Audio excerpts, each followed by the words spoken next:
Today on Run It Back, we're joined by Aoife Mannion, professional footballer for Manchester City and current FA Cup winner. We start by asking her how her journey started. Pictures of me when I couldn't have been much older than 1 year old, you know, with a ball the size of my head, holding it in these pictures. So I'm not quite sure whether I actually knew what the age was. Yeah. As I got older through school, there was like the odd sport that I kind of picked up when I was at school, like badminton or something. But with football, there was never a real starting moment. It just always seemed to be a part of my life.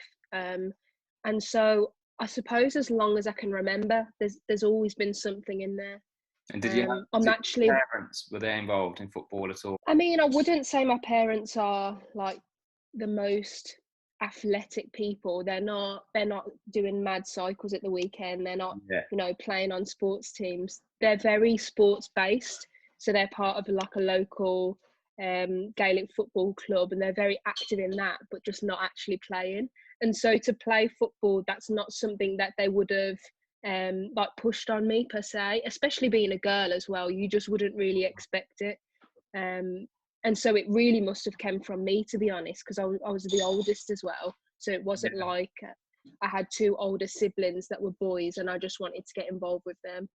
Yeah, it's interesting you say you were like 1 year old. That's got to be natural. That's got to be a natural kind of love for it. Maybe you just saw a football at 1 year old and you loved it. You just kind of loved the feel of it, the whatever. Yeah, I mean, I think something that really drew me to it, especially, was in primary school. It was the sport that was played at the lunch break.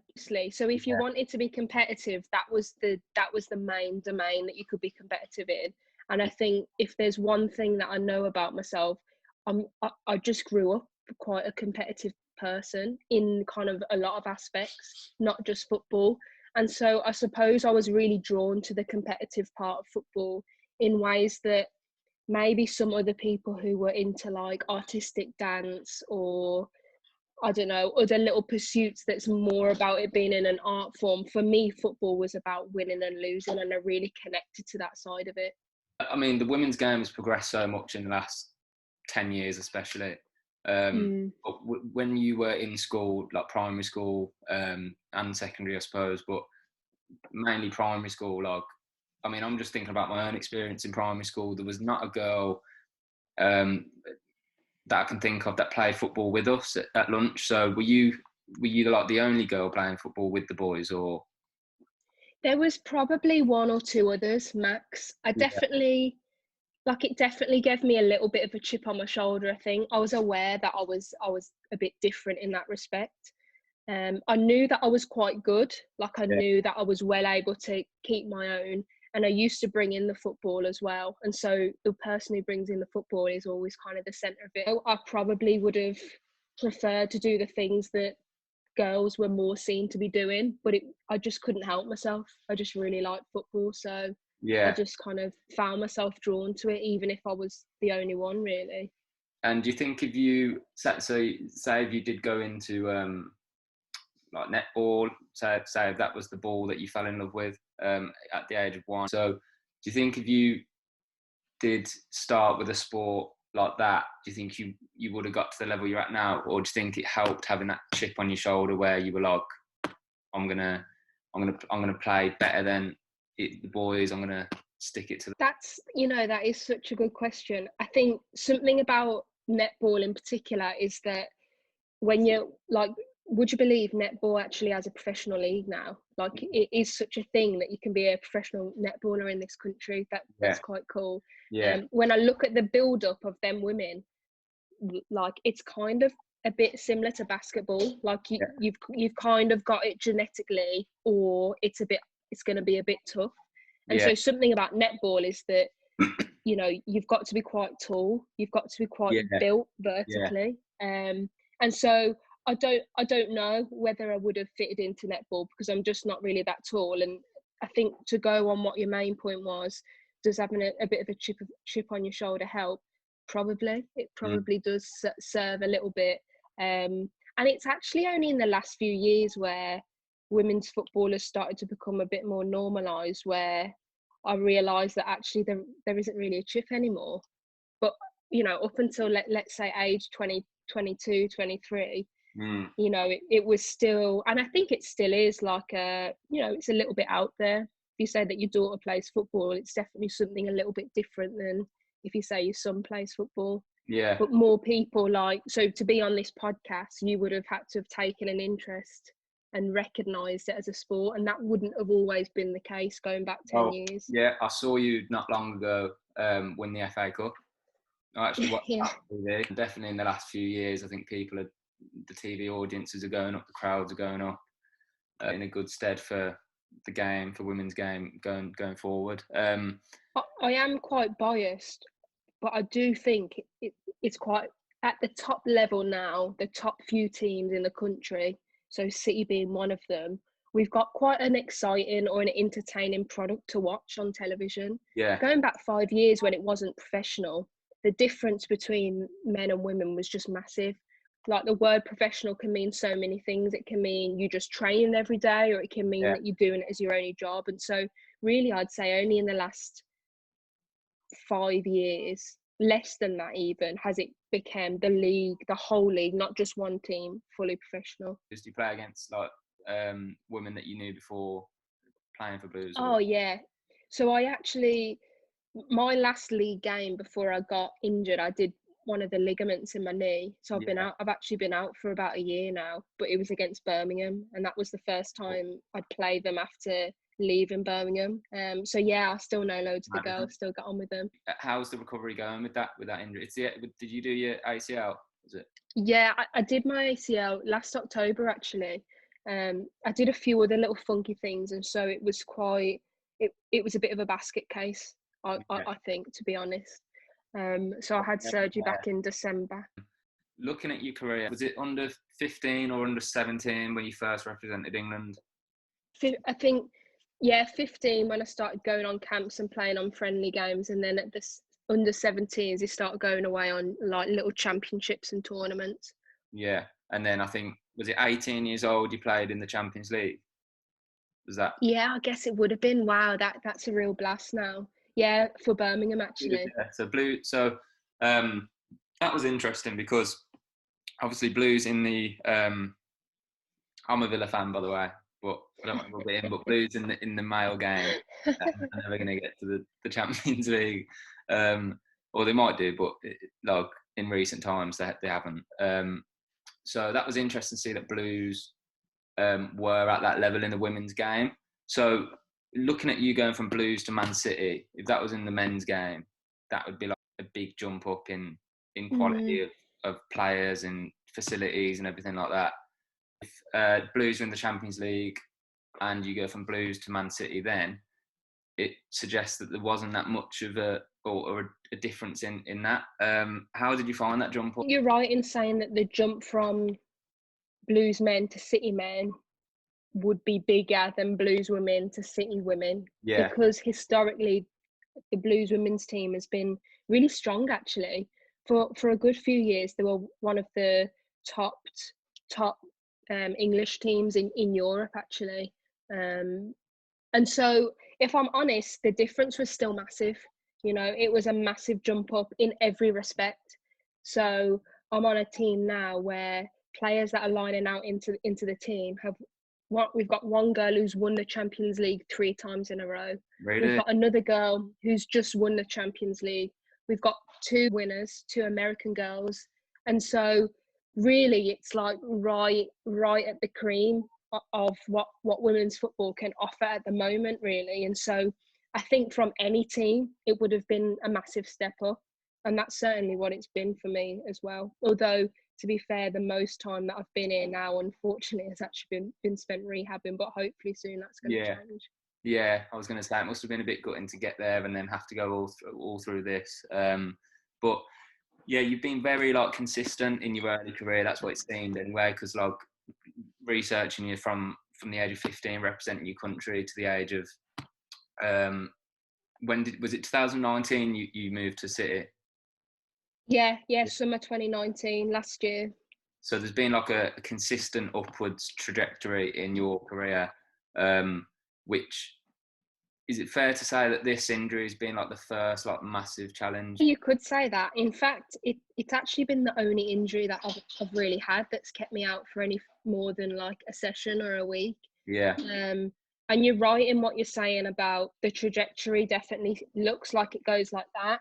yeah, And I suppose eventually, if you play anything long enough, you realise that that's not really what happens. You yeah. know, 'Cause it's just that's not. yeah, Yeah, it's kind of. I wouldn't go as far to say it's an illusion, but eventually, you know, there's gonna have to be something that goes a little bit bumpier. yeah, And it seems like this is my first like rodeo with life kind of having its own way rather than me yeah, deciding necessarily what happens. yeah, yeah. Which I suppose like it's a most people, most athletes, like anyone that's successful in any field of life, really has got to have that kind of moment or few moments in their career where they have to come through something. Do you think you're Yeah, for a better sure. player? um I mean, it's hard to say, really. You know, I would say I believe in my ability, but you definitely have moments where you think, "Wow, like I'll have been maybe 15 months out of the game. Do you believe in yourself that much that you're going to be able to hold your own when you Yeah, go back into it, yeah, or are people have kind of surpassed you?" And I suppose with that, only time's going to tell. I suppose I can only really speak of, you know, your mindset, like when you've yeah, come through something that's been quite long and not very ideal. And I don't just mean sport, I just mean anything yeah, really. When you're on the other side of it, you're like, wow, like I'm a lot better for yeah. like that happen to me. And I think that's something that can just resonate with everyone, even if it's not sports. Yeah, 100%. I think that's what I was touching on. Because obviously, physically, coming back from an injury like that, it's not like you expect to come back better than you were before. Physically, you've got to work on that. Yeah, But mentally, going through that challenge, it could improve you mentally, which could improve your performance. So, like if you're also just being out of the game for so long, you could maybe have, your first game back, you're going to be so excited. Um, yeah, yeah, yeah, right. yeah. Um, but yeah, obviously mentally that might could probably should improve you as a player. Um, how have you found like moving to City? Was there any kind of like was there added expectation on you? Obviously, I'm looking at it at the point of looking at the men's game with the Blues and Man City difference, but as you said before, the Blues and Man City difference in the female game is a lot shorter. So how did you find that transition? It was a it was like a jump in at the deep end transition. Yeah, Even just like leaving my hometown, Birmingham, like leaving where your family and your friends are to come and live in a flat on your own with no friends, no new friends that you've made. You can't really go out partying. So yeah, this is even before we get to the fact that your job is to run around on a football pitch. You yeah, can't really go out meeting people as such. And I would always consider myself a very like individual person. I wouldn't say that I need loads and loads of social interactions to be happy. But I would say that the biggest change was just kind of the fact that you were just out on your own a little bit. Whereas even though it was my only job when I was at Birmingham, like my friends were just so close and my family was so yeah, close. And so just personally, I was surprised actually that that kind of bothered me a little bit. Like it took time to get used to that. And I think a lot of people do that growing up when they go to uni. yeah. I was about to Um, say that's yeah. It's that. yeah, and I went to uni, but I actually went to uni in Birmingham, and so I ended up staying at home and commuting in. And so it kind of baffles me really that an experience that I had when I was 24, I had to think about my age then, when I was 24, most people have when they're 18. And so Wikipedia I says. kind of, yeah, so when I would have moved to City, I think I was 24 at Oh, that. okay, yeah, Oh yeah, no, it would have been 23, yeah, 23, yeah, 24. People have that experience when they're 18, like most yeah, people have moved out. And so I'm trying to juggle the expectation of like getting up to the level at City and then also being like, how do I turn on the washing machine, you know? And so it took a real long time just to kind of get things. Okay, this is my new life. This is yeah, this is my vibe. This is what I'm about. yeah, This is my style of living. this is how often I'm going to go back and see my family. And obviously a few months into joining, I had the injury and then couldn't really walk for months. And so that kind of made it trickier. I couldn't kind of leave the flat because I was on crutches, and I had a brace on and stuff like that. And so was there any moments where you're there and you just think, like, Jesus, like, what have I done? yeah, I mean, like to be honest, loads. Though I remember one particular moment, just like sat on the floor with a book, thinking like, what is my life? It's Yeah, like November, my swelling isn't coming down on my injury, and so I keep going back to the surgeon, and he doesn't want to give me a date for surgery because he wants the swelling to be at a point where my knee will straighten. So we're trying to get my knee straight for surgery. My knee's not going straight, and there's nothing really that we can do other than wait.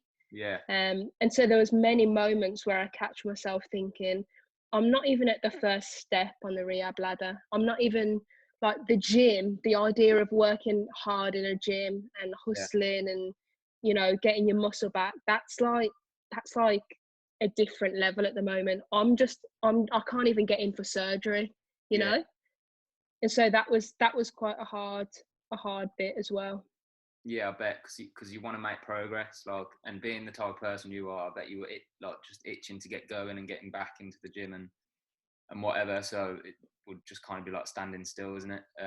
What what does your days consist of in their moments? Like, what do you do? Because moving to Manchester as a professional football player, obviously every day you're going to be training, or most days anyway. When you get home, you'll probably be knackered, so you probably just chill out and relax and whatever. But when you're not able to train or even walk, like, what was there any kind of benefits to that? And on a day-to-day basis, there wasn't. I wouldn't say there was anything like overly great that Yeah, could be taken from it. What the club used to send out a taxi for me, and so I'd like hobble down, get into the taxi, and when at the time I felt like I was working and whatever, but really what it was like an elaborate way of babysitting me. Kind of stick yeah, a bit of an ice machine on me for an hour, yeah, real basic stuff. I got to have food with the team. I got to be in and around the team, but basically it was just so you'd babysitting. still go in. Um, You'd still go in. yeah, I could still. I always went in. In fact, for a while, I feel like it's a bit like when if you cut a chicken's head off and they run round for a bit, and Yeah, like they've not accepted the fact that what's actually happened yeah, to yeah, them. When I did my injury, I was still going in on a normal team schedule, so I'm getting up at like 7, 8 o'clock, going in for breakfast, going into the analysis sessions, yeah. watching the team out on the pitch, inside on the televisions. And it took me a while to be like, oh, this isn't your life anymore at the moment. Like, we've got a Hard. different That sounds reality for hard. you. Yeah, it sounds hard because it sounds like you were in denial, and then there are moments that when it dawns on you, like, oh God, I've actually got a year ahead of me of this. Like, that must have been quite hard. Yeah, Also, is that true? Cut a chicken's head off, it runs I about for. think so. Yeah, I mean, I've never seen it in person, but I feel like I think most people Yeah, know that that's the I've thing, heard or of. maybe I've just made it up. Yeah, I've heard of the phrase "a headless chicken." Yeah, yeah, I think that's where it's from. Yeah, I'm gonna research that after, because that's pretty mad if they do that. Yeah. So what I also didn't realise about you was that you played for Villa. You played for their Mm. centre of excellence. Was it for? Was that, what age were you when? I played for Villa Centre of Excellence from about the age of 12 to maybe 18 Did you enjoy it? ish. Yeah, I really enjoyed my time. I got to play and work with some really cool people and some Yeah. really nice people. I'm a blues fan, I was gonna ask. and I think that it will never leave me, the fact that I played for Villa. And whenever I stick my neck out on social media and say anything about being a blues fan, I've always left myself out hanging a little bit Yeah. to be reminded of the fact that actually I spent 6 years at youth level at the rival club, and it's just a fact of my career, really, and I can't Yeah. deny it. I'm always going to get stung by it. I Well, actually really enjoyed myself. yeah. Well, you made up for it, because at Blues you were, I mean, pretty sensational. I think. When you were voted into the league team of the year, was it a few years? Was it 2 or 3 years you were voted in? Yeah, 2 years I was, yeah. Yeah, and where do you? So I know you were a defender. Are you a centre back, or you a left back, right back, or? So in recent years, so almost all my time at Birmingham, I've been a centre back. When I first came to City, I actually played as a full back, but by trade, I'm a centre back. I think it's hard for some people to get their head around it a little bit because I'm quite short. I think I'm only 5'5", but I always try and argue my corner that these days football's went a little bit more progressive than needing centre halves to kind of jump up and be 6 feet tall and defend Yeah. loads of crosses, because the game, I feel, at the top level has moved on a little bit from there. I think it's always going to be in vogue to have, at least a defender on the pitch that is really stacked and really built. Yeah. But I don't think it's the only way anymore. Do you think, in terms of like tactical evolution with the game, do you think the women's game moves and the men's game moves in tandem with each other? Teams like City and Liverpool with the goalkeeper playing out from the back, that's been a big evolution in the last kind of five years or so. Has that been happening in the women's game as well? Yeah, almost. Yeah, like you say, in tandem. And I'm not sure where it comes from really. I feel like I think it comes from the men's side. I think that whoever the top team is in the Premier League, whatever style that seems to be working for them, or even the top country in Europe. So let's say Spain and Germany were dominant for so long. And when you think about goalkeepers like Mannion for Germany, Yeah. it makes sense that other countries and other players and teams are going to try and emulate that. And that's no different in the women's game, really. Yeah. Whatever works gets copied and reproduced, really. And so we have the goalkeepers that want to play out from the back. Certainly for a lot of my time at Birmingham, and obviously since I've been at City, it's been like what gets dubbed as, progressive style of football, wanting to build through the thirds on the ball. We're starting to see a bit of a wave of, especially with Liverpool men being so successful with really aggressive fullbacks. Yeah. That then feeds into the game in certain ways. For so many years, we were used to seeing wingers really high and wide. And then in the last few years, we're seeing them rotations where wingers kind of stand in these positions that are quite central in the pitch, and it opens up channels. And all them patterns, them little trends, they get picked up on in the women's game as well, albeit probably arguably to a lesser degree. Yeah. And how do you fit in as a player to that? Do you enjoy the tactical side of the game? Do you enjoy passing it out? What kind of player, what philosophy do you have as a defender? So by trade, growing up, I'm a 1v1 defender. Like that's what's getting me out of bed in the morning. I'm thinking I'm gonna stop your cross, or I'm gonna put a tackle in. And then in the last, I'd say 4 or 5 years, I've tried to become this player that actually quite likes to stay on the ball and play out. We were lucky at Birmingham that we had a manager that really forced his defenders to kind of demand the ball, and not just to take one touch, but to actually draw the forwards in sometimes. Yeah. You'd never see that at Birmingham men's, for example. Yeah. And so in a way, that's where the style of play between the women's teams are a bit closer together than what we see like in the men's team, in the men's side. Yeah. You wouldn't expect a championship men's side to be playing out from the back. Yeah. The few that do end up being in the Premier League, like your Wolves or your Sheffield United. And so I'm a 1v1 defender, but I'm also a defender that kind of likes to be on the ball, likes to kind of take up a little bit of space and time and pass the ball. Yeah. And with your what has your experience with managers been like? Have you got a favourite? You just mentioned your Blues manager. What was his name?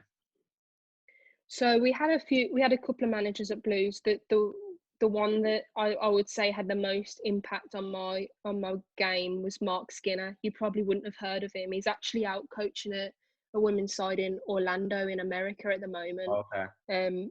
And so yeah, he would be my you could say my favourite manager to date, really, that I've had so far.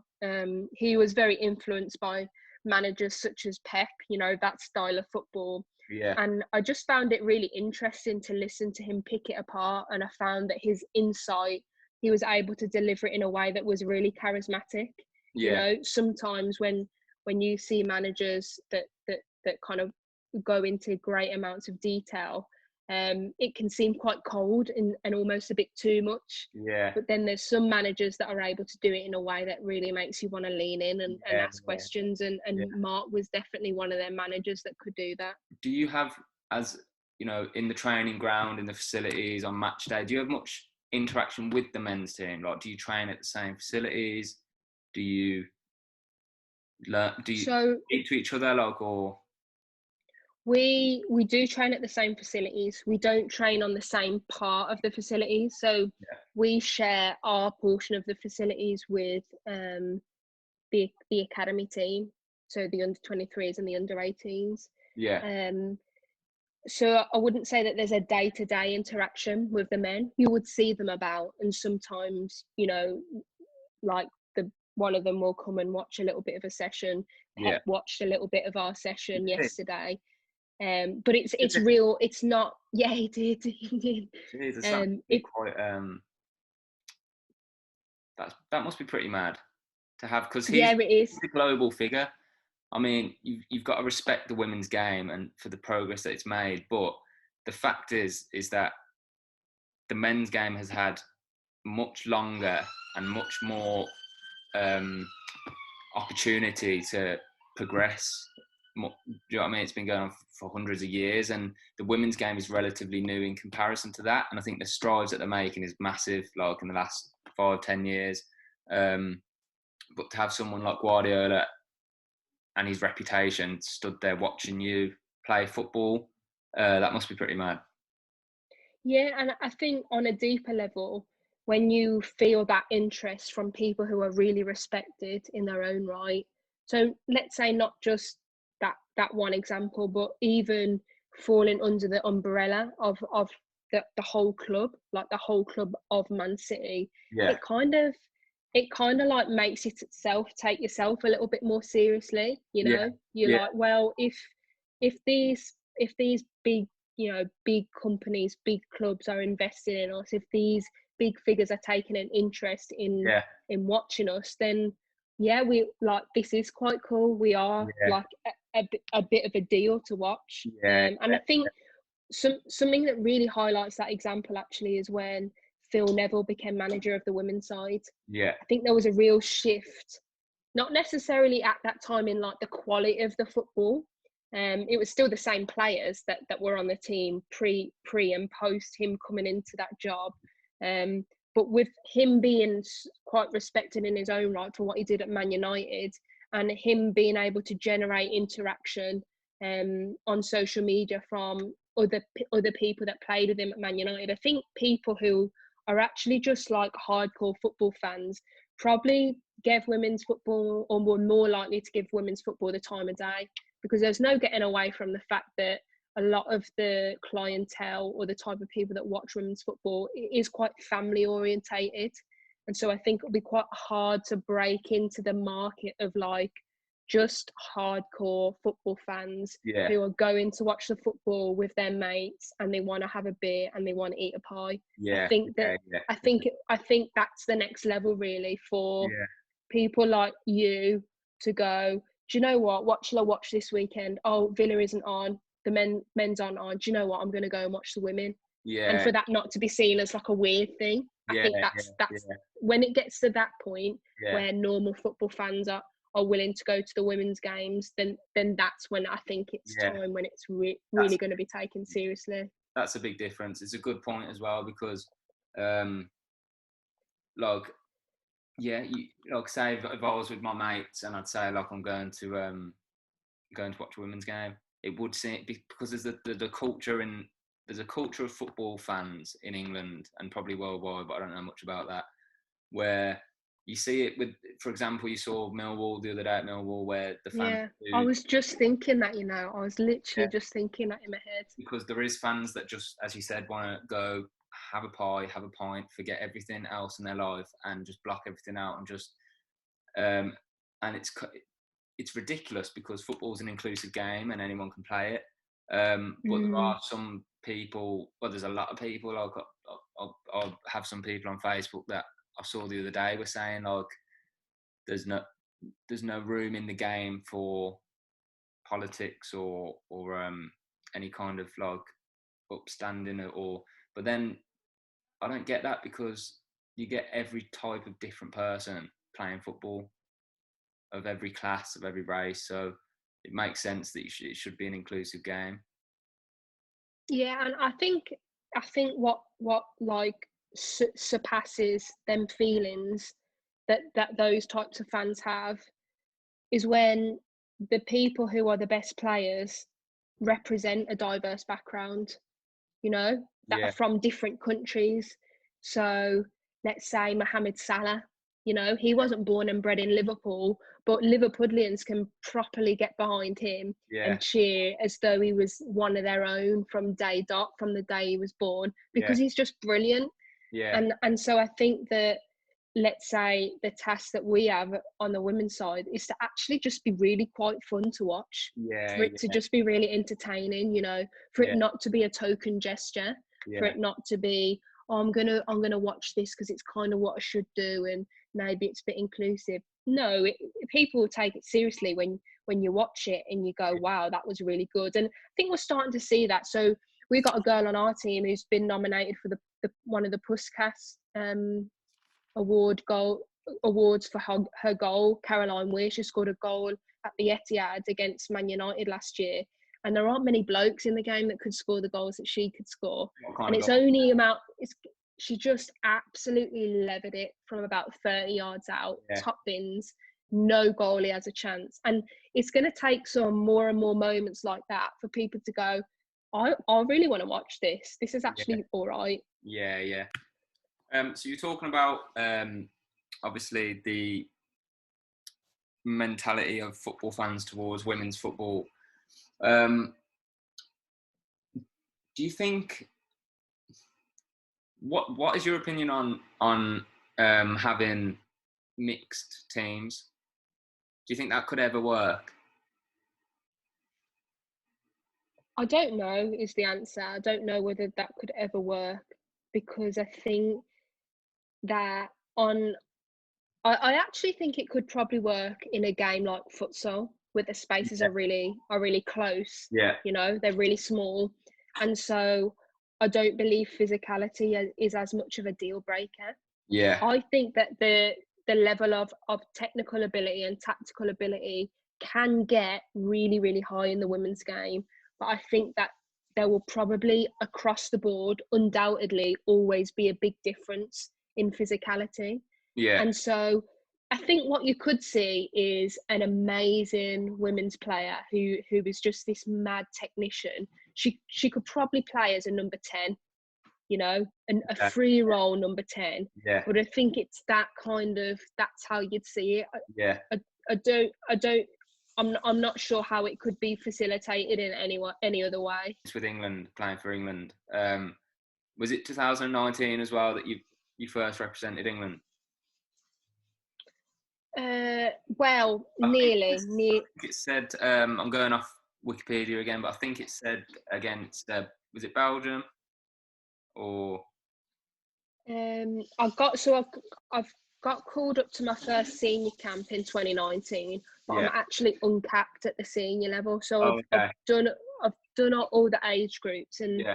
that that's kind of the next step for me, really. So just before I got injured, I was just breaking onto that scene and Yeah. just starting to be included in the squads. So yeah. And what's the quality of when you get called up to England compared to Man City? What's the quality of players like? Is it higher? Is it the So same? Lower? it's obviously going to be a little bit better, because you've got all the best players from all the other teams as well. Yeah. That said, the most recent international camp, so the England girls going away, there was 12 girls from City that went away to the national team. Really? Yeah, that God, so actually, like a good portion of the City girls make up the England squad, and so in that respect, it's not nearly as different the level of quality as you'd think, because a lot of the best players are at City. When I can imagine that for players from other teams that you know aren't as well represented at the national level, the difference is a much bigger jump. And you mentioned before some of the foreign players at City. Could you just go through them and the best foreign players at City? You mentioned it a while ago, but I think you started talking about their achievements. So the clearest two that just spring to mind are two players called Sam Mewis and Rose Lavelle. Rose Lavelle scored the winning goal in the last World Cup to win USA the World Cup. Yeah. And actually, when she came to Manchester, she's sponsored by New Balance, and New Balance did this big kind of advertising kind of push or campaign whereby her face was actually all over Manchester City Centre on billboards. Really? And the slogan, much to her kind of embarrassment, because we bring it up all the time, was it was Manchester's Rose. That it was like a spin on words. And I guess in a way it kind of shows that like we forget because we're around her every day. And to be fair, there are quite a few girls that are quite big deals. She's actually a big deal. Yeah. Where's like she from? actually, Sorry. What country? She's from America. She's from America. So she's actually from her state is like her hometown, like Cincinnati. But she's part of the US national team. Born and bred there. Because I know you said she won the World Cup for USA, but you've always because obviously she's born somewhere else. But born and bred in America. Yeah. And so then to join her, the other girl is Sam Mewis, and Sam's actually over 6 foot tall. This girl is stacked, you know. Yeah. And what's so surprising about her is that I've not seen a player in the women's game that of her size that can take the ball on the back foot and break lines. So she's really like, usually when you see someone that's like bigger than most of the other players, they're not very good, you know, with their mobility. They're not that agile, but Sam kind of books that trend. So they're probably the best. They're kind of the players that stand out. Sam is like a number 8, and Rose is like a number 10.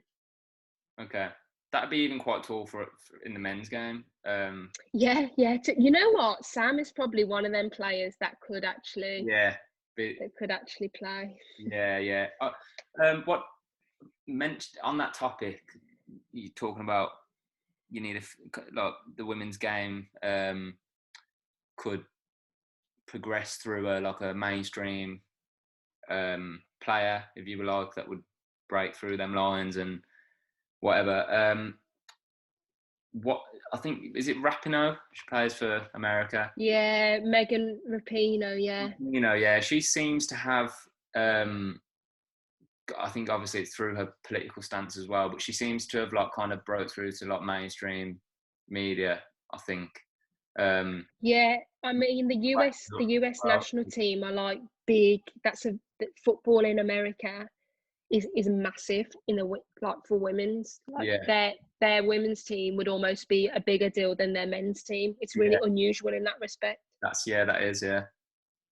And what was the girl's name you said before? Sorry, the other American player. Rose Lavelle. Yeah. Is she back home in America? Is she well known? Yeah, she would be. On the World Cup, yeah. There's another player as well, Alex Morgan, who has just joined for Tottenham Hotspurs. You may have heard of her name. I think I have. Yeah. So she'd be another like big name player. Yeah. So when what's the time frame on getting back into training now? You've been out for nearly a year? Did you say? Yeah. Well, it's nearly 14 months that I've been out now. God. Hopefully we're looking at kind of more weeks rather than months, so I'm definitely on the right end of it. I'm back doing bits with the team, and it's kind of the last little push really. And so in the new year, hopefully it really is just like the cherry on top of just really making sure that I'm comfortable back in with the team before obviously I'm available on the match day. Yeah. Well, the way that you started off, you say with the chip on your shoulder, playing against all the boys at school, that mentality I think will probably come through again coming back from injury. You It's not like you got a chip on your shoulder, but that kind of situation tests people, and if you've come through what you have already earlier on in your life, then I think you'll probably come back strong. Thank you. That's nice to say. Yeah. What's the aims for the next year or so with City and with England? So I suppose the aim is to get back into the team. Yeah. I'd love to play centre back, and that would be my baby. So Yeah. my aim really is to be really competitive in that position. And it's a tall order because we're talking about some of the most accomplished defenders in the league and actually the world are in City's back line. In competition with Steph Houghton, Say that again, sorry. would you be in competition with Steph at centre back, or would you? So we tend to play a four at the back. So you got two centre backs. So she's obviously she plays on the right side. Yeah. She's been a consistent fixture in that position for years and years and years. Their left side centre back, not so much. That's tended to chop and change. And people come in and out of form, but to be fair to Steph, over the years, she has made that position her own, and so that will be by her own doing or her own choice if there ever becomes a time where that's not the case. And so I think in a football team you're in competition with everyone, and that's just part and parcel of it. But there's 11 spots on a pitch, and so one person's success never equates to someone else not being in a team. Yeah. Ultimately, the best 11 players get on the pitch. Yeah. And it's not so much me versus this person. It's kind of, am I good enough to get into the back line? Yes or no? Yeah. Yeah. So you embrace that challenge. Oh, for sure. Yeah. So just to kind of wrap up a little bit, going forward, so you're 25 years old. 25, yeah. So obviously in the immediate future, you want to get back into the City team, represent England, get a few caps under your belt and progress with your career. Obviously, so far you've done extremely well in your career, going from 15, representing England up until now. Then 10 years of being hugely successful. After football, have you had any thought of what you'd like to go into? Because you seem like you quite enjoy the tactical side of the game for the way you speak. Would coaching be on your mind, or would you stay in football, or is there anything outside of football that you'd get into? I think the idea of being involved in a team in like a coaching capacity is something that I would find really exciting, and it actually surprises me that a lot of players don't feel that way. Yeah. There are a lot of people who know that coaching or anything like that isn't for them, and from the day they retire, they would like to kind of take a step back. Yeah. I don't know how I'm going to feel by the time I get to that point, but it's definitely something that I find like quite exciting for me. Like who wouldn't want to coach and be Yeah. able to throw about ideas and be involved in football? I just think there's such a buzz. Yeah. That's your love of football coming through again. You know what I mean? Like, you're 1 year Yeah. old with the football, and you're still at this age now, and you're still thinking that way. Because there's some players that I think it was. Do you remember Aboué for Arsenal, the left back? Aboué. He No. played for Arsenal maybe a few years ago, but remember him saying that he just sees football as a job, and he doesn't, outside of football, he doesn't watch football. He doesn't like, and that was just so strange. Like, for someone that loves football, seeing a professional say that kind of thing, he was just I strange. think like it. There are like there's only a few people that are like that. I think what happens to a lot of us is that you love it when it's your hobby and when you're doing it with your mates, and then Yeah, over time when things get more professional and every 15 minutes of your day has been scheduled in, for a lot of people, like, that's really draining. And the Like, reason that they connect to football in the first place is actually to switch off and relax. And so when it comes under the title of it being your job, for a lot of people, it can be a bit of a turn off, and it can be a bit much.